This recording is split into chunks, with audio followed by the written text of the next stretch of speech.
Hello, everybody, and welcome to the Johnson and Johnson podcast, the only SHL. No, that's not how it goes. It's been a long time. It's been like 5 months when I look back, and man, we really dropped the ball.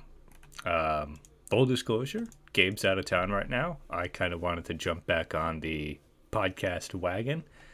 So this is going to be a solo podcast. So really just the Johnson podcast with your buddy Darnell. I'm currently kind of scrolling through the questions, seeing where we left off. And it looks like our last podcast went out on August 23rd of last year. So a lot's happened since then. I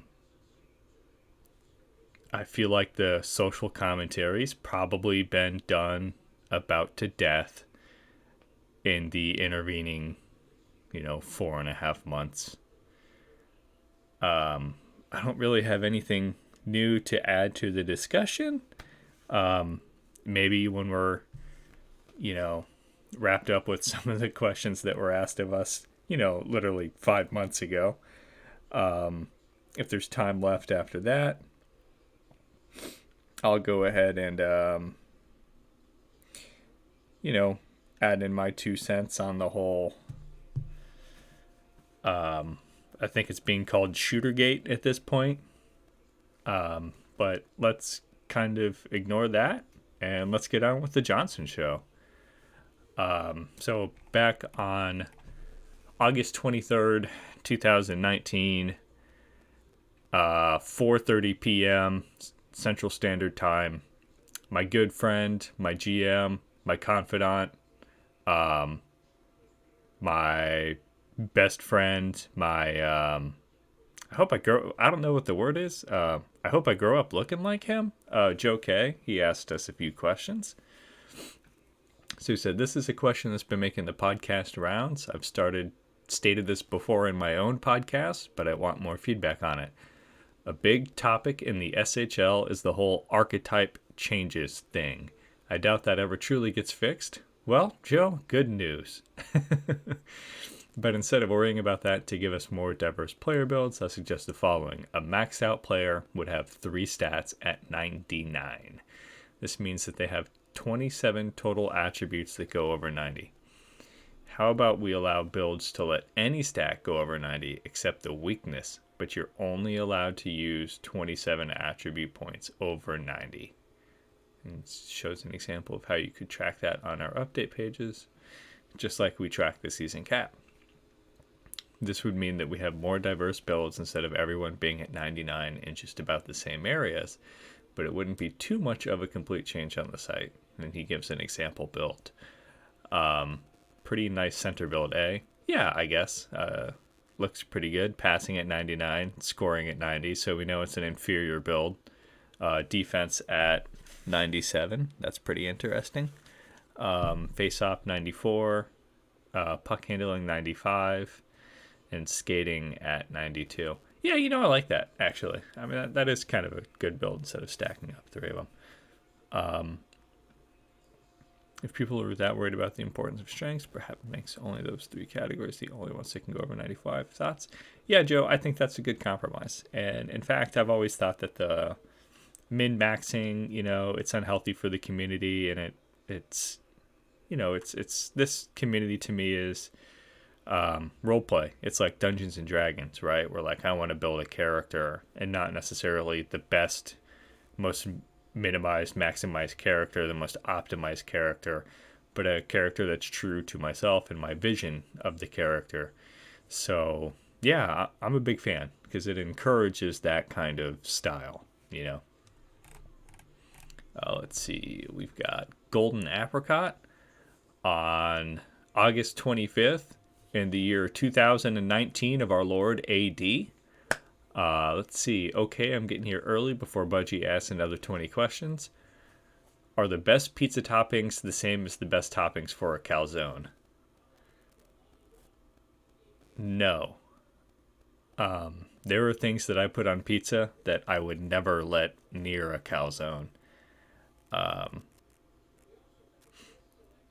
My go-to pizza, and it sounds disgusting, and it pretty much is a bacon, pepperoni, and barbecue pizza. So barbecue sauce, cheese, pepperoni, and bacon. It's very greasy, very sweet and tangy, a little tiny bit of heat. That's good. I really like that. If I'm doing the gourmet version of that, I like to do tortillas, a very light amount of sauce, some pork tenderloin that I've shredded, so I'll put that down, and then diced red onions, just a little bit of salt and pepper. Trying to think of anything else to throw in there. Oh, cheese, of course. And some banana peppers. That comes out really good. I just kind of throw that in the oven under the broiler until it looks done, and then I eat it. It's delicious for a calzone. Actually, you know what? I'm going to go out on a limb here. I'm going to make a very unpopular opinion. Not that fucking big on calzones. Sorry. For calzones, I'm a plain Jane. I like it with, pepperoni and cheese. That's about it. GA's second question. If you could go back and change one thing about your life, what would it be?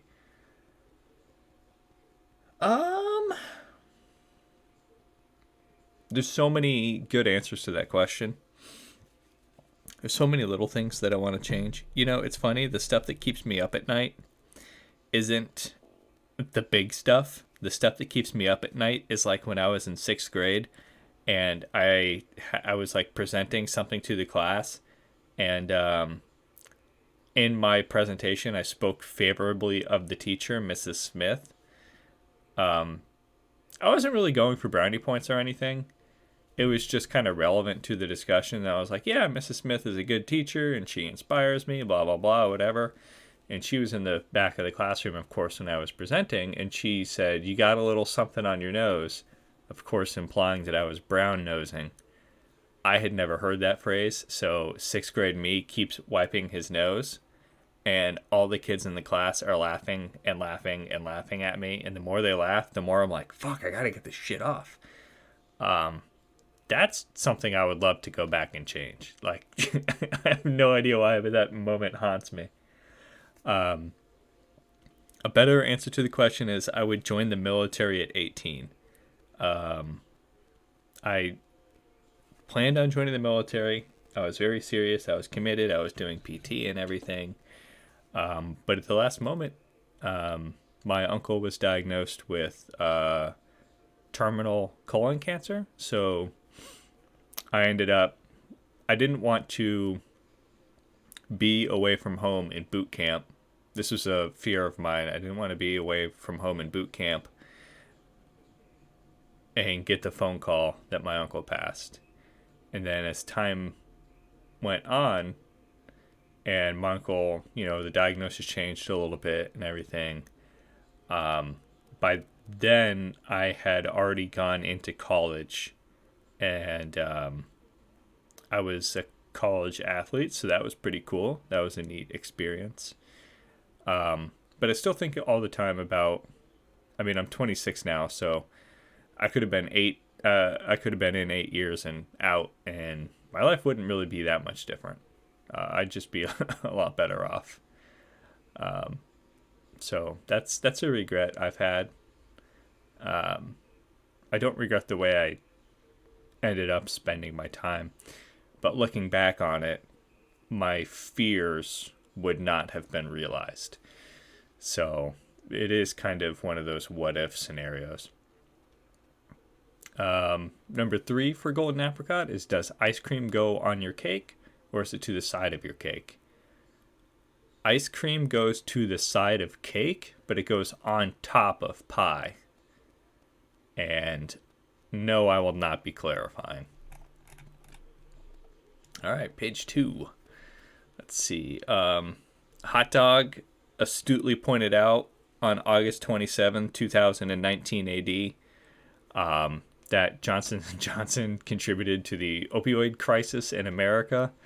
As a guy who works in a pharmacy, yes, it is a full-blown crisis in America, and the fact that we are not screaming about it from the rooftops is insane. The amount of evidence that's out there now that these companies, pharmaceutical companies, knew about the risks of opioids and intentionally pushed them anyway and paid doctors initially to go hog wild and prescribe opioids, and all of the shady practices around it is insane. I encourage you guys to look into it a little bit. If you or someone you know is on opioids, or if you're gonna go to the dentist or something like that and they want to write you opioids, I implore you, please consider your options. Don't think that opioids are the only treatment for pain that's available. There are alternatives, and with that I don't mean like acupuncture or rhino horn. I mean like good evidence, like a combination, as weird as it sounds, of two over-the-counter pain medications, ibuprofen and Tylenol. That has been shown in some cases to be more effective as a combination than the combination Percocet, which is oxycodone with acetaminophen, and relieving certain kinds of pain. So there's good, like, well-supported, well-researched evidence out there that this stuff isn't even as effective as we were once led to believe. So, yeah, it's a major topic.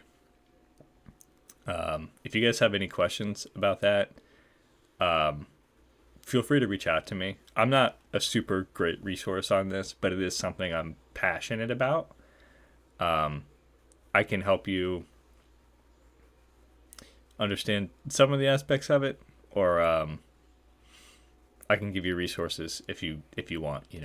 I don't want anybody to suffer because some fucking billionaire decided, hey, I'm gonna make a lot of money and I'm only gonna ruin half of America to do it. This is a depressing topic, so let's kind of move along from that. This question from BluesFan55 says, "Hola, Señor Peener. Dear Peener, why do they call you Peener? Is it because you got a long schlong? Dear Peener's dork friend." That's me. Why are you a dork? Is it because you got a scrub like JT Brown as your under? Yeah, that's about it. They call Gabe Johnson Penis because he has a fucking massive cock. Like, we've all seen it, Every couple weeks in the Armada Discord, we have a channel in there called The Realm of the Unnamed, and that is where all the not safe for work stuff goes, and we all post trouserless pics about every fortnight or so. So we've all seen Gabe's fucking schlong. It's massive. It's not fucking fair. He's like, it's probably God's way of compensating for making him such a fuck up in other ways. But why am I a dork? Is it because I have JT Brown as my render? I'm going to go and say that it is the opposite. I have JT Brown as my render because I am a dork. JT Brown played for Tampa right when I was getting interested in hockey. JT Brown was on our team. He was one of our forwards. I've always respected him. When Colin Kaepernick took a knee and got a ton of backlash for it and everything, JT Brown, not like he could take a knee on the bench, but he, did the Black Power raised fist and everything. And that was meaningful to me. It's he's already a minority in the country, but he's like a super minority in the world of hockey. So seeing him stand up for something he believed in was really powerful to me. And I guess like it didn't work because here I am, a white guy pretending to be him, but I have a lot of respect for JT Brown. Tate asks, how did you both come across the SHL? What was it about the site that really grabbed your attention?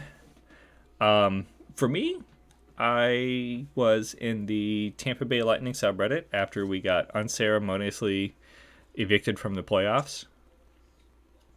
And somebody posted a hockey sim league thread, recruiting, and it was not the SHL. I think it was the Victory Hockey League, the VHL. I went on their website and it was pretty difficult to navigate, but they were still spinning a pretty interesting yarn about it, so I was low key interested. I went back to that post after a couple days and I saw that someone in the comments had recommended the SHL instead of the VHL. When I went to the SHL website, still difficult to navigate, but the thing that really stuck out to me was the graphics for all the teams. So actually being able to like see the different divisions and teams and stuff was much more interesting. And everyone had like a unified style of graphics. So that to me told me that the league was a little more organized. That was that was what really sold me on the league. And then once I was actually in the league, a few people really early on reached out to me and like sealed the deal. Axelap, the GM down in Anchorage, he is genuinely one of the best people I know. And the fact that like he reached out to me so early on, I mean, it totally makes sense for his character. But like, we're lucky to have him in the SHL. He's a very, very nice guy.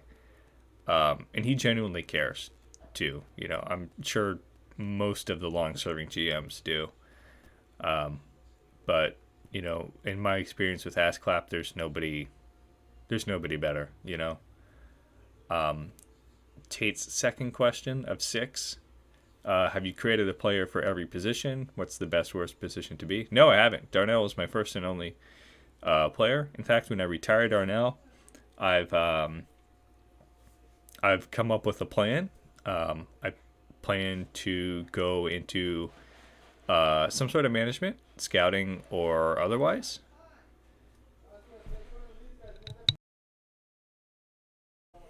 So I plan to go into coaching or scouting or GMing or something like that, and hope to make a second career for Darnell, using the same character basically.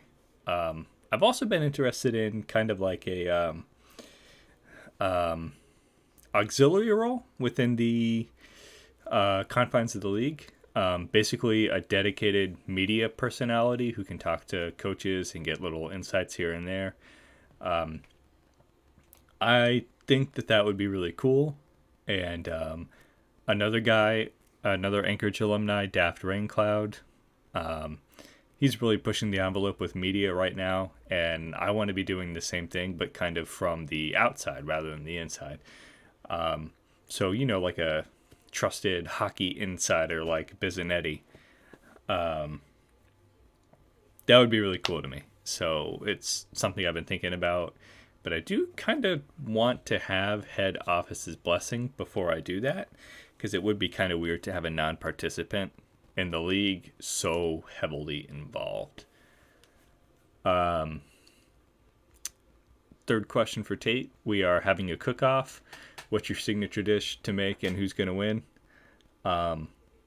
Let's say for sure I'm going to win. My signature dish. I'm a terrible person. Let's go ahead and get this story out there. I had an intern at work one time. I invited her over to the house. Kind of a long story. We were having a cookout going on. And I invited the whole store where I work, the whole pharmacy staff, over to my house for a cookout. And I made a lot of food. And it's all very good, because I used to work in a restaurant, I guess. But, I did some barbecue. I did some ribs, pork tenderloin. I did some Korean barbecue. I did beef bulgogi. Just, a bunch of sides and dishes and stuff. One of the interns at work said that my cooking was a panty dropper.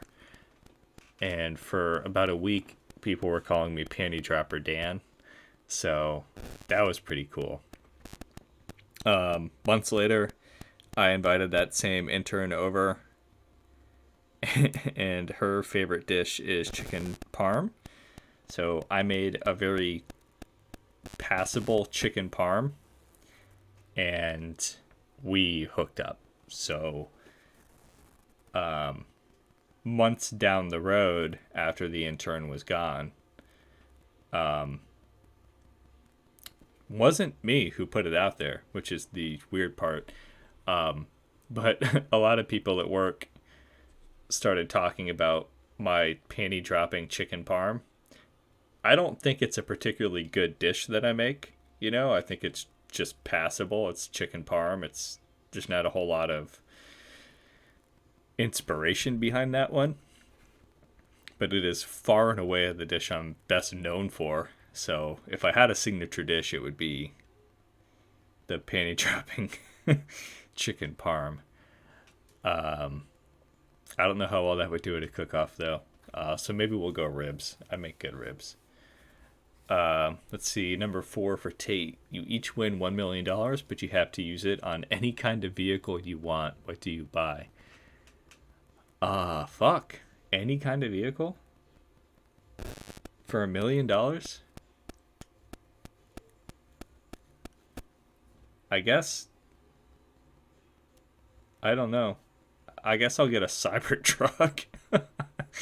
I don't know. I want an electric vehicle and I want a truck, so a Cybertruck's a good compromise, I guess. And then with the extra $950,000, I guess I'll get a fleet of Cybertrucks and I'll just give them away. Number 5, you've both won a trip to anywhere in the world, but you have to go together. Where are you going?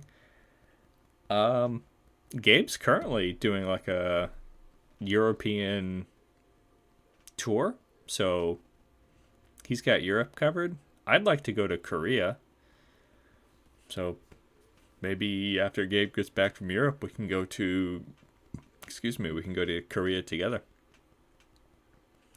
Number 6, what is the biggest surprise you've each learned since joining the SHL? Biggest surprise for me. Biggest surprise for me was seeing Gabe's massive cock for the first time. The real answer to that question, though,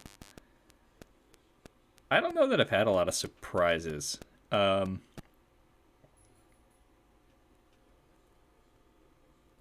Yeah, not really. I was surprised when I got drafted by New Orleans. I knew New Orleans was a good team, and there was a kind of like a joke on the May that the Scarecrows were like Spectre juniors. So I wasn't expecting to get drafted at all. Let's be real. Let alone by a team that I knew was a good team. So that was probably the biggest surprise of my career so far. And I went mid-second round when I think a lot of people had me placed for late second to mid-third. So I was happy with it. Yeah, I was real happy with that. Dylan, JJ, 37. 30th August in the year 2000 plus 10 plus 9. He asked this question at 4:31 in the AM and later edited it at 4:33 AM. His first question is, Gabe, you are French. Please say something in French about Frith. He's not French. He's French-Canadian.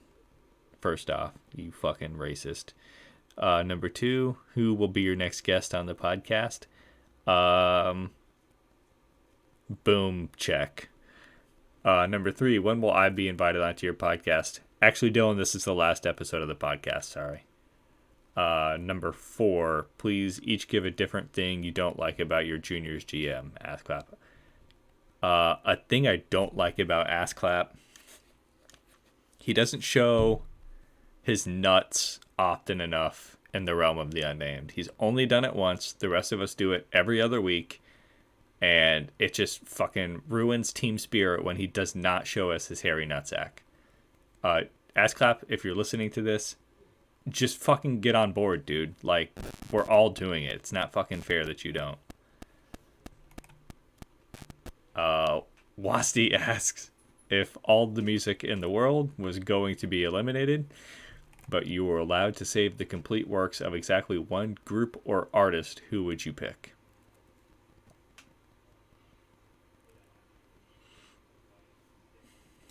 My gut instinct is to go with like my favorite band. But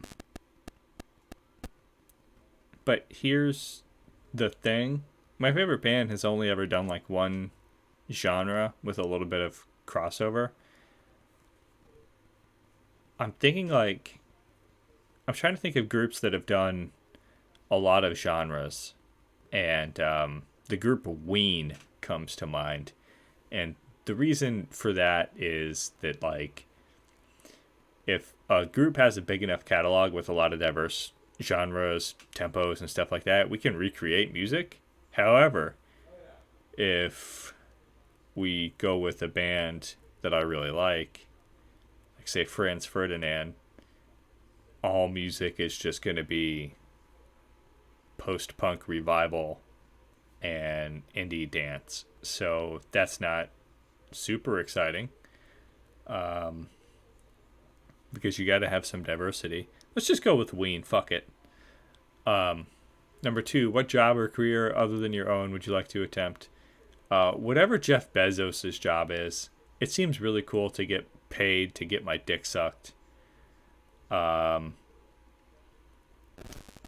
would also basically anything that pays more than my current job. Fuck it, like I would do anything for like $200,000 a year. If like you know those guys who like, I don't even know where I'm going with this. I would fucking scrub my body with oyster shells in a fucking salt mine for a living if it paid $200,000 a year. My favorite swear word is fuck. And that's Wasti's third question, by the way. That's not just an apropos of nothing statement. Wasti's third question is, what is your favorite swear word? It is fuck. There is no question about that.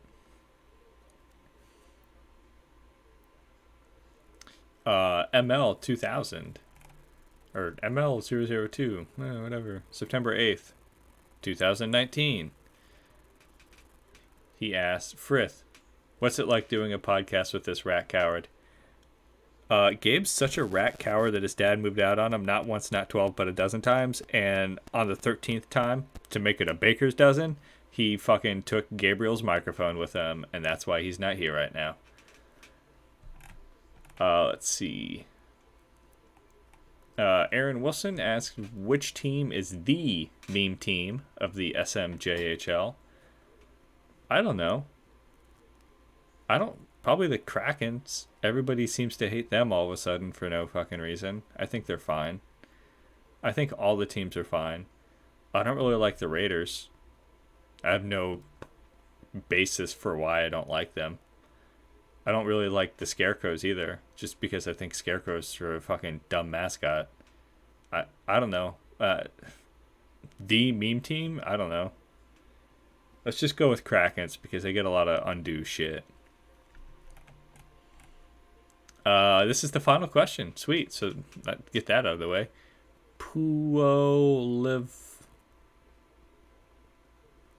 Bjorn Lepanen asks, for both, which one would you pick? Because of tampering, head office punishes you, and you can never earn TPE past 600. So that's already me in general. You will play your whole career on third or fourth line or pair, and your stats will suck every season, but you are in a team that wins multiple cups. Or you win the TPE Mega Lotto and are granted 2K extra uncapped TPE, making you the greatest of all time, but your team never makes it to the challenge challenge the finals? Definitely the first one. The way I see it, you know, on a team, there's like 20 of us, I guess. Probably more. If I do the math real quick, that's 12 plus 6. Yeah, so about 20 of us. And I can bring success to 19 other people, while not necessarily bringing success to myself. Or if I win the TPE Mega Lotto and I know I'm never going to make a Challenge Cup final, that fucking sucks. Not just for me, because it's hard to establish a legacy without that. But it sucks for the 19 other people that are unfortunate enough to be my backups, you know. So, yeah, definitely the first one. I definitely want to be a team player. That's all I've ever wanted. I don't need to be the star. The team, you know, team first. Everything else second. So let's see where we're at in terms of time. I think we're at about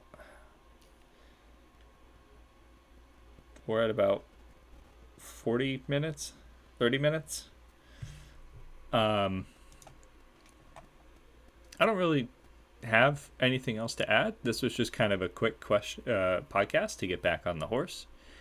My buddy, my best man, Joe K, recently did a podcast, and I was inspired to do my own.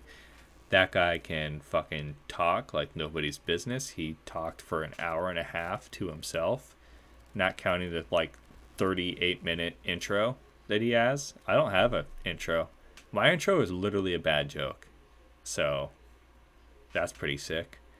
You know, fuck it. I'm going to go to Joe K's questions thread, and I'm going to answer some of Joe's questions. Let's fucking do it, boys. Don't let anybody know that we're doing this fucking sabotage, by the way.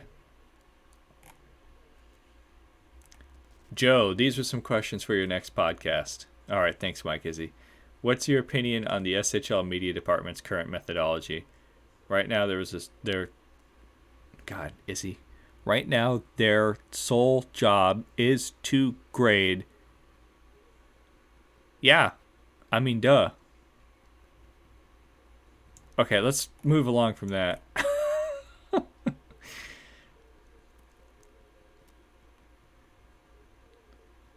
Alright, Gecko asks, oh, I'm supposed to ask questions here. I'm a dumb head.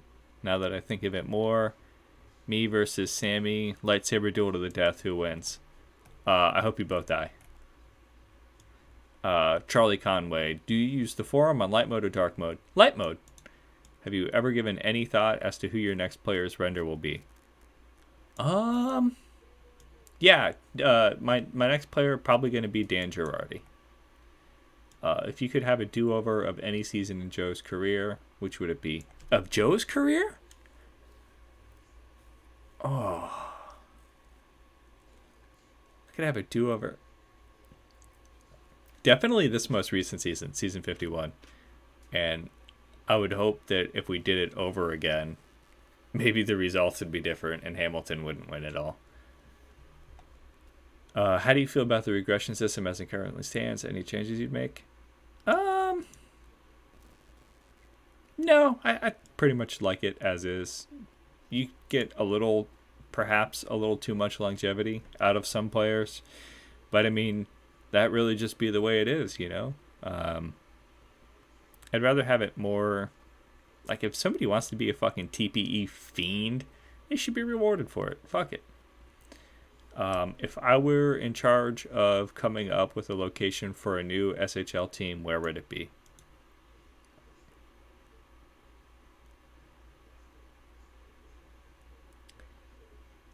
I would dismantle the Hamilton Steelhawks. I don't even know where Hamilton is. And I would become...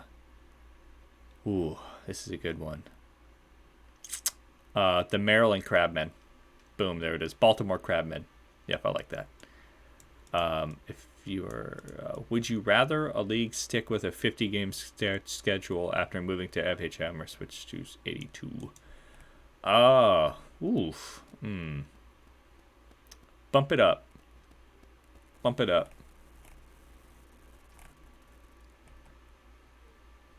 Zune16 asks, in light of the recent retirement of Trevor Wilson and the announcement of two people whose names I'm not going to attempt on the fly that they would retire after season 52, 53, how does it feel knowing you are the last active S31 player left? I'm not. So, yeah, I guess it feels pretty good that you think that about me. But I think I was a season 48 player, not 31. Common misconception. Oh, this one was asked by me. Who's your favorite all-time Johnson? Magic. Also, what's your opinion on Chicken Cordon Bleu, a time-honored classic worthy of its status in the pantheon of dinner favorites, an overblown side excuse? I don't like Chicken Cordon Bleu. There, I said it.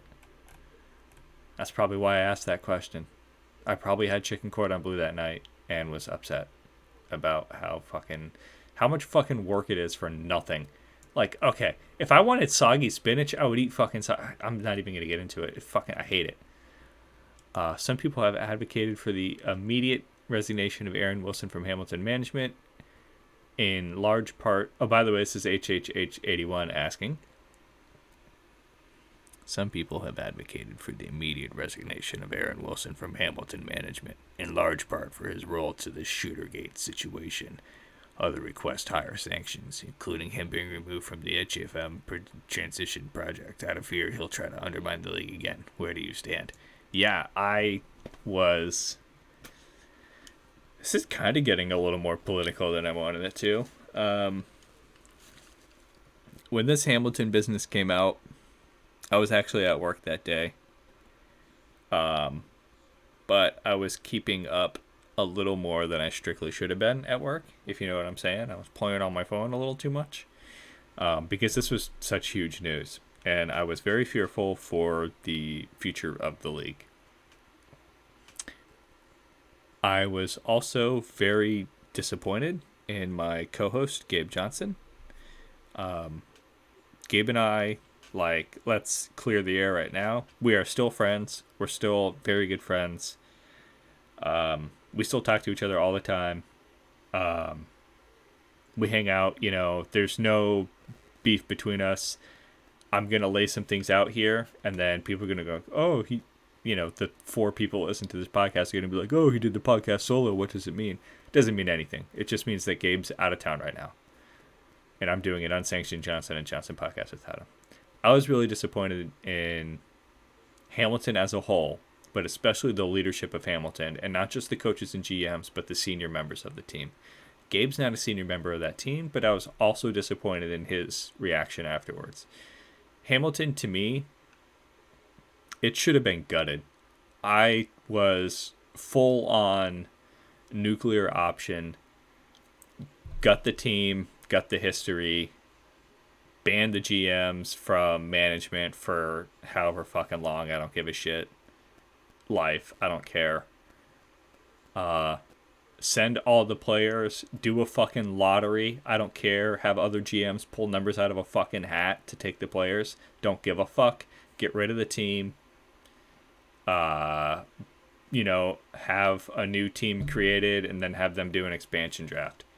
I was full on board for the nuclear option because, to me, top to bottom in the Hamilton organization, top to bottom, every single individual involved, not a single one of them had the integrity to come out and say, hey, this is something we're doing. It had to be caught. And if it was anyone other than Tommen doing the update, it probably wouldn't have been. But Tommen's such a fucking freak. I love him.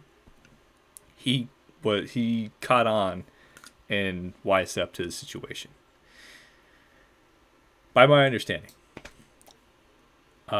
when you have something as insipid as the management of a team telling the players who are their subordinates and who depend on them and trust them, this isn't wrong to do, but don't tell anybody, that's sketchy as all hell. This isn't wrong. We just, quote unquote, don't want to give up our advantage. It's so they claimed they didn't know they were breaking rules and shit. Okay, if you're not breaking rules, why so secretive? If you don't think this is wrong or pushing the envelope, whatever, why so secretive? And the reaction of Hamilton after it came to light to immediately fling shit back at everyone else and to hold themselves up inside their locker rooms and leave our locker rooms and not communicate with us, it was shameful. It was absolutely shameful. I think it's just a classic hive mentality, herd mentality, whatever you want to call it, gone awry. And I was supremely disappointed in some of my close friends, and to say that things were just cool afterwards would be lying. Gabe and I, we had to work through this stuff. I'm, yeah, this was crazy to me. It really genuinely killed my interest in the league for a long time too. Knowing that a locker room has the potential for a locker room as a whole, all of these individuals to come together as a whole and do something like this, it's just dastardly. I'm starting to harp on it. I'm starting to go back over my points. I've said what I wanted to say, really. Yeah, I think immediate resignation isn't enough. It goes without saying, you can probably infer from my perspective here that I want Hamilton's, the largest asterisk of all time next to this record and everything. I just supremely disappointed. Number 2, question number 2. Can we get an off-the-cuff remark on SMJHL expansion in light of your remarks during the last SMJHL expansion period as GM of St. Louis? How does it feel being on the other side this time? I don't know what you're talking about, but I will give an off-the-cuff remark. Yeah, I'm for it. All right. Number 3, when will Joe K hang up his skates? I don't know when Joe K is going to hang up his skates. Hopefully not anytime soon. I just got on a team with him, and that was really important to me.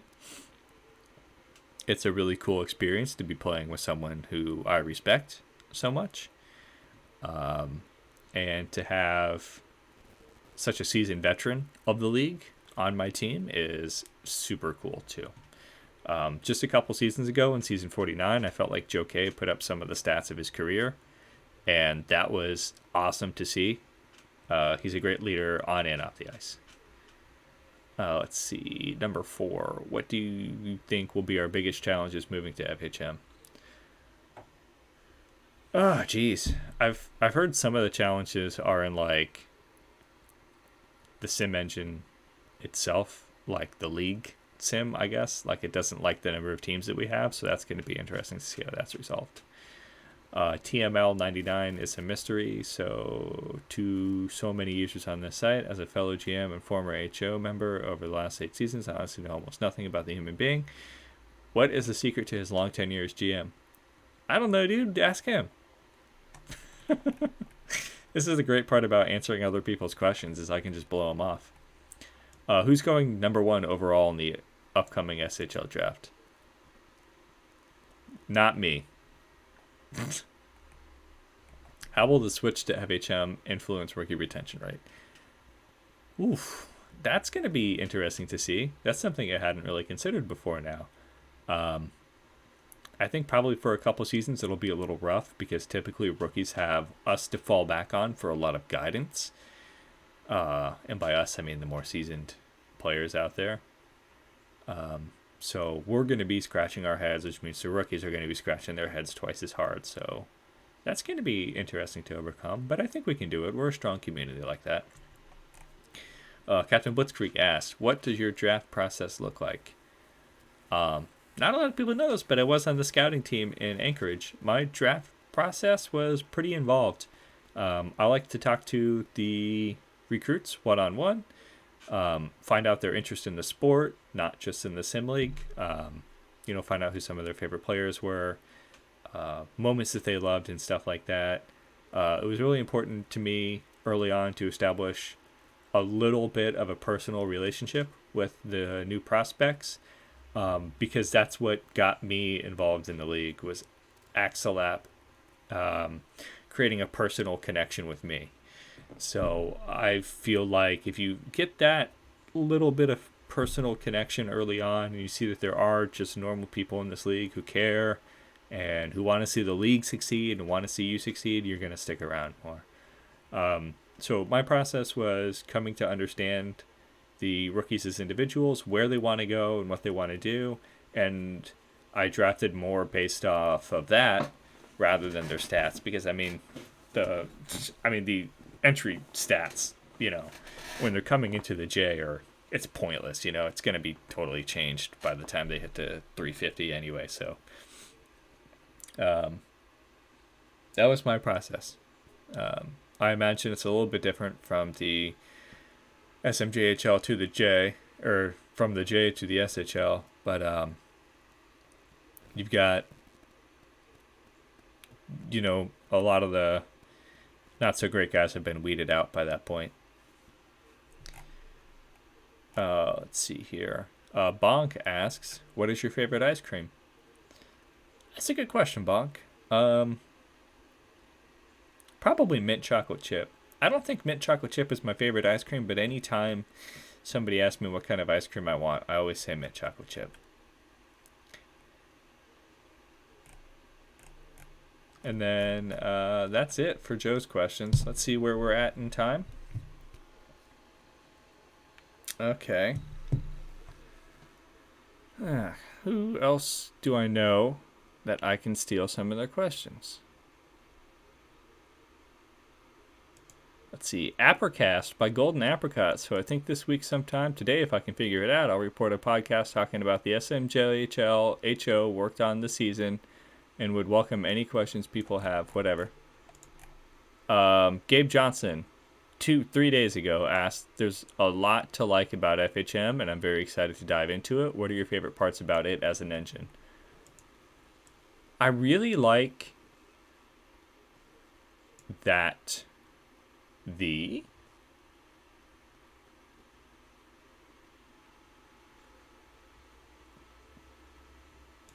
that was such a weird laugh. I really like the archetypes and how they're more defining for players. What have been the main technical issues with preparing for the engine switch, if any? Oh god, it's so hard. Assuming you'll be around 850 to 900-ish TPE when we make the change, what kind of player do you plan on being in FHM? I don't think I'm going to be that high, dude. I want to be a Dan Girardi type of guy. I want to be a defenseman who's, clogging the shooting lanes, blocking a lot of shots. That's my goal. Spartan Gibbles asks, I'll start off with something a bit more lighthearted. What is your favorite thing about being in the HO? That's real easy. I'm not in the HO. Spartan Gibbles, what is your ideal burger? I've talked about that before on this very podcast. Spartan Gibbles, what are you most excited about in the next month? In the next month. So up until Valentine's Day, basically.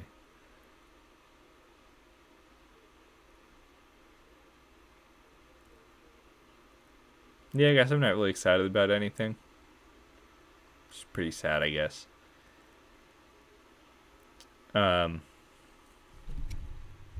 Moving along. Hey, Thief of Cheese, I know this guy.